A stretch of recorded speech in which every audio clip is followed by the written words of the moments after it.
the deputy press secretary, Lindsay Walters, told reporters that there were no actions planned at this time on behalf of the administration. But clearly we'll have to see if the president actually is signaling a policy change or if he's simply just venting here, Anna. All right, Caitlin Collins at the White House for us. Thanks so much. Joining us now from the Boston Globe, CNN political analyst Matt Visor, CNN political commentator Doug Heye, and CNN political contributor and former Philadelphia Mayor Michael Nutter. So, Matt, the president's tweets today and over the weekend, he's come out hard with this hard-line immigration rhetoric, similar to what we saw during the campaign. Why go there and why now? Well, Caitlin hinted at this, but, you know, in this White House, proximity is power. And you saw who he was with over the weekend. Stephen Miller, a hardline immigration advisor, was with him, as well as Sean Hannity and others. And I think this is a reflection of him, you know, sort of doubling down on his campaign rhetoric, which we heard a lot about this during the campaign. He seemed to veer in different directions at different moments, and I think that's what's making it hard right now for members of Congress in both parties, trying to figure out what exactly the president wants on DACA, because he sort of talks about it in different ways at different moments, whether he wants a solution to it. At one point he tried to tie that to the border wall funding, which Democrats sort of reluctantly agreed to do, and then he sort of backed away again. So whether or not he wants an actual solution to this is kind of up in the air. Mayor Nutter, this tweet specifically, DACA is dead, he writes, because the Democrats didn't care or act, and now everyone wants to get onto the DACA bandwagon. No longer works. Must build wall and secure our borders with proper border legislation. Democrats want no borders, hence drugs and crime. So what should Democrats do with this? Well, you really have to unpack a lot out of that. It's a good thing that Twitter upped the character count for him. First of all, the president complaining about DACA is like a guy who sets his house on fire and then complains that his neighbors didn't put the fire out. He has no idea what he wants to do. He's got a roller coaster of ideas in his mind.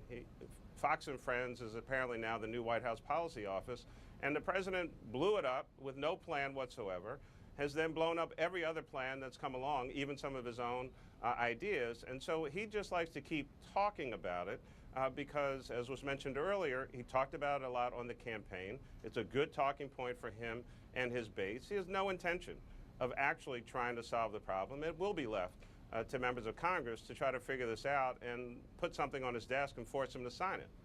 Well, one could argue, though, that this could be good news for Democrats in a midterm election year, that this could fire up Democrats. However, has your party done enough to actually claim the higher ground here on this issue? Because the truth is, Democrats didn't dig in their heels to make sure protection for Dreamers was included in the spending bill, for example. Well, you know, the spending bill is a pretty big bill and it's got a lot of stuff in it. I think that the two leaders, the two minority leaders, the Senate and the House, have a much better idea of what they're trying to accomplish. The budget may not have been that particular moment, but it is evident that the president will not seek a particular solution. The Democratic Party's position on DACA is very well known, and the members of our party do understand that we're committed to this issue, but the president will just continue to flail around about it, and I think that the Republicans are actually getting very nervous that they need a solution going into the midterms later on this year.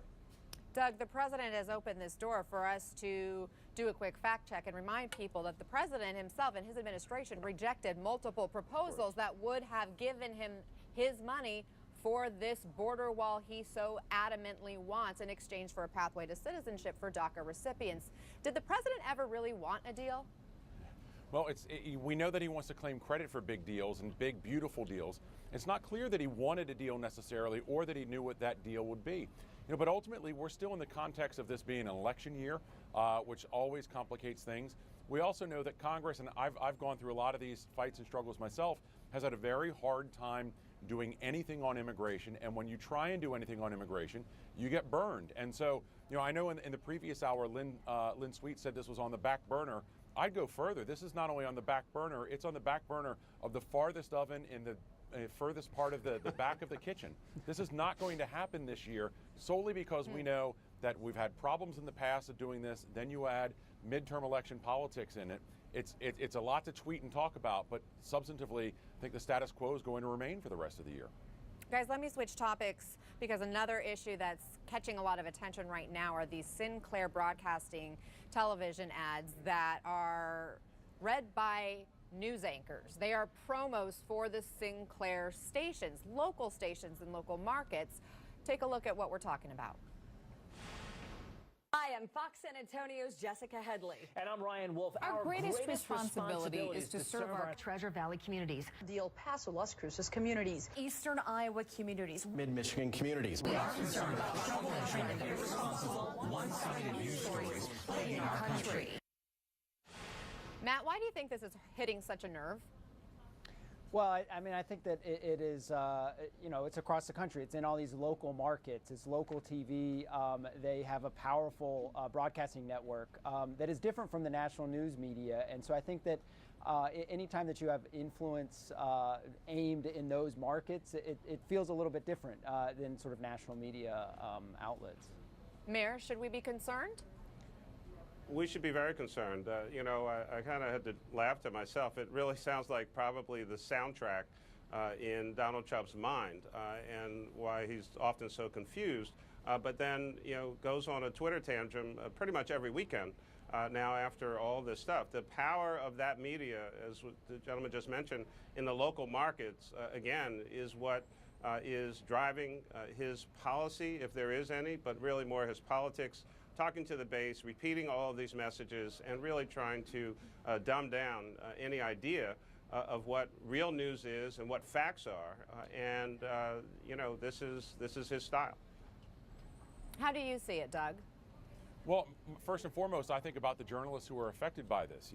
We look at these videos and say, why are they doing this? It's very clear. Their jobs are on the line.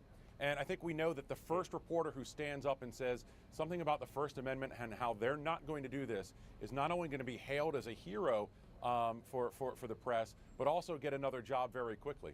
The problem is the third and fourth and fifth reporters who do that probably won't get that same benefit. And that's, I think, why we're seeing so many continue to read off this obviously very same script.